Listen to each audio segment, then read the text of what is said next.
NHM कर्मचारी लंबे समय से स्थानांतरण, वेतन विसंगति, अप्रेजल जैसी समस्याओं से जूझ रहे हैं। संयुक्त राष्ट्र स्वास्थ्य मिशन कर्मचारी संघ के प्रतिनिधि लगातार इन समस्याओं से निजात पाने के लिए नेताओं मंत्रियों से गुहार लगा रहे हैं।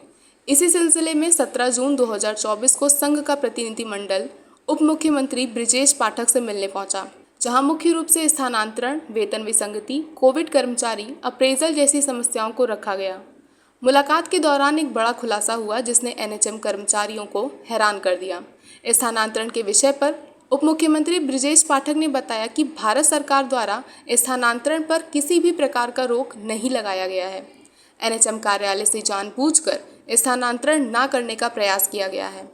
ब्रिजेश पाठक द्वारा इस मामले को संज्ञान में ले लिया गया है। आपको बता दें कि इस मुलाकात में प्रवीण यादव प्रदेश सचिव, डॉक्टर अभ्यानंद जिला अध्यक्ष और योगेश उपाध्याय प्रदेश महामंत्री उपस्थित रहे। अटल टीवी की टीम ने प्रदेश महामंत्री योगेश उपाध्याय से बात की।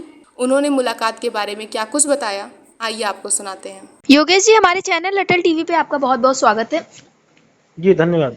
योगेश जी, मैं आपसे जानना चाहूंगी कि कल आप लोगों की मुलाकात डिप्टी सीएम ब्रिजेश पाठक जी से हुई है, तो वहां पे आप लोगों की क्या कुछ वार्तालाप हुई, उनसे क्या कुछ निकल कर सामने आया है? जी, कल माननीय उप मुख्यमंत्री जी से मुलाकात हुई है, जिसमें मुख्य रूप से इस समय जो सबसे महत्वपूर्ण विषय है संविदा कर्मचारियों के लिए जी वो स्थानांतरण नीति बहाल किए जाने का है। जी 2017 में रिक्त पदों पे स्थानांतरण हुआ था।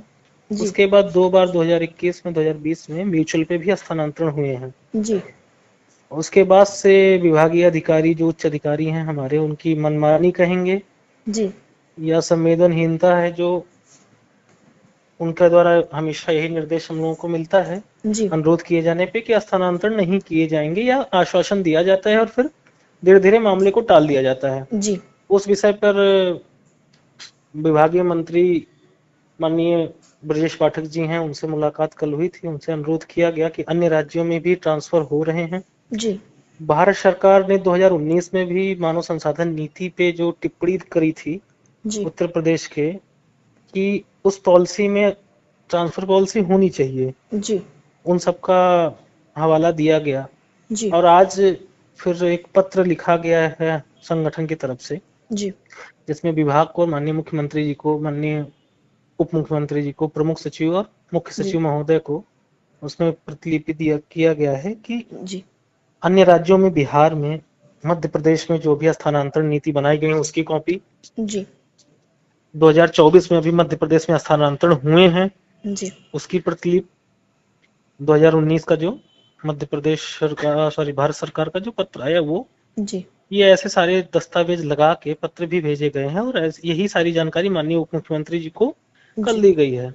जी तो उनके द्वारा कहा गया यदि ऐसा है और स्थानांतरण के लिए नियम है, भारत सरकार भी सहमत होता है और अन्य राज्यों में चीजें हैं, जी तो उस पे हम लोग इस पे कार्रवाई करेंगे, आप निश्चित रहिए। माननीय उप मुख्यमंत्री द्वारा ये आश्वासन दिया गया है। जी साथ ही एक विषय और था जी वेतन विसंगति का, उसको भी उनके संज्ञान में लाया गया कि 2016 से बजट आ रहा है भारत सरकार द्वारा, लेकिन उसको भी दूर नहीं किया जा रहा है, जी जिसके क्रम में उनको संज्ञान में लाया गया कि बजट का कोई अतिरिक्त भार नहीं पड़ेगा विभाग पे, जी लेकिन फिर भी कर्मचारियों को लाभ ना देने से सरकार की छवि खराब होने जैसी बातें उत्पन्न की जा रही हैं जानबूझ के। जी योगेश जी, देखा जाए तो ये सारी सुविधाएं जो है वो सरकार की तरफ से दी जा रही थी, लेकिन क्या ये सारी समस्याएं विभागीय अधिकारी जो थे उनकी तरफ से खड़ी की जा रही थी, जिससे कर्मचारियों को इतनी सारी समस्याओं को झेलना पड़ा है? जी, ये पिछले मुलाकातों और प्रयासों में जो सामने निकल के आया है जी उससे तो यही प्रतीत होता है कि विभागीय उच्च अधिकारी जो हैं उनके द्वारा ही ऐसा है, क्योंकि जी विगत वर्ष माननीय मुख्यमंत्री जी से भारतीय मजदूर संघ के माध्यम से जब मुलाकात हुई थी, जी किया गया था कि स्थानांतरण संविदा कर्मचारियों का किया जाए, पूर्व में हुआ है और अल्प वेतन भोगी हैं तो जी वो अपने गृह जनपद आसानी से पहुंच जाएं, जी जिसपे माननीय मुख्यमंत्री जी ने भी आश्वस्त किया था और वो सहमति दर्ज कराए थे जी कि संविदा कर्मचारियों का स्थानांतरण उनके गृह जनपद हो, उसके लिए भी वो भी सहमत थे, उन्होंने हामी भरी थी, जी और जिसका उन्होंने पत्र विभाग को प्रेषित भी किया था, मगर उस पर कोई कार्रवाई नहीं हुई। जी दूसरा, माननीय उप मुख्यमंत्री जी सहमत हैं, जी उसके बाद भी कार्रवाई नहीं हो रही, तो मामला कहाँ अटका है सब अनुमान जी लगा सकते हैं क्या है।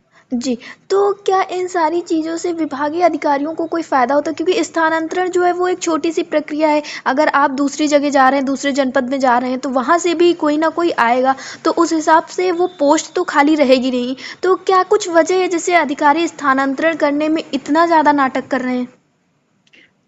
दो चीजें निकल के आती हैं मामले में। एक तो थोड़ा सा कार्यभार बढ़ता है, जी, जिसके लिए हालांकि वो नियुक्त किए गए हैं, जी, उनका कार्य है, दायित्व है। जी, अगर कार्य से भाग रहे हैं, एक विषय ये होता है। दूसरा थोड़ा सा कहने के एक स्थानांतरण जैसे मुद्दों पे जी, आरोप प्रत्यारोप लगते हैं कि लेन देन का मामला चला, तमाम चीजें हुई। जी, तो ऐसे छोटी सी चीजों के लिए इतने बड़े कर्मचारियों की संख्या जो है, इतनी बड़ा उन्वय है, उनको उनके घर से 700-700 500-500 किलोमीटर दूर नहीं छोड़ा जा सकता है ऐसी जी, दशा में जहाँ पे 10,000 का उनका वेतन है। जी। जी। योगेश जी, ये सारी चीज़ें जब अधिकारियों के द्वारा की जा रही, एक तरफ आपने बताया कि हमारे प्रदेश के मुखिया भी इन सारी चीज़ों से अवगत है, आपने डिप्टी सीएम को भी इन सारी चीज़ों से अवगत कराया है। अगर इसके बाद भी स्थानांतरण या फिर वेतन विसंगति जैसी समस्याओं का हल नहीं हो पाता है, तो आप लोग आगे क्या कुछ करेंगे? अभी हमने एक सर्वे अपना लिंक के माध्यम से कराया था कि कितने कर्मचारी हमारे संगठन से जुड़े हैं जो इच्छुक हैं स्थानांतरण के लिए। जी, ऐसे कुछ 4035 लोगों की सूची हमारे पास निकल के आई थी। जी, तो जो हमने आज पत्र लिखा है विभाग को, जी, उसमें उस सूची को भी संलग्न किया कि ऐसे लोग हैं जो ट्रांसफर हेतु इच्छुक हैं। जी, तो अगर इस महीने के लास्ट तक कार्यवाही नहीं होती है, जी, तो दिनांक 3 जुलाई 2024 को जी, समस्त जिलों से जिलाधिकारी महोदय के माध्यम से माननीय मुख्यमंत्री जी को एक ज्ञापन प्रेषित किया जाएगा, जी, जिसमें ये दोनों विषय महत्वपूर्ण हैं, स्थानांतरण और जी, वेतन विसंगति, जिसमें उस जिले के जो भी संविदा कर्मचारी स्थानांतरण हेतु इच्छुक हैं, उनकी भी सूची जिलोवार संलग्न की जाएगी और वो ज्ञापन प्रेषित किया जाएगा 3 जुलाई 2024 को। जी। योगेश जी, अटल टीवी से जुड़ने के लिए बहुत-बहुत धन्यवाद। धन्यवाद।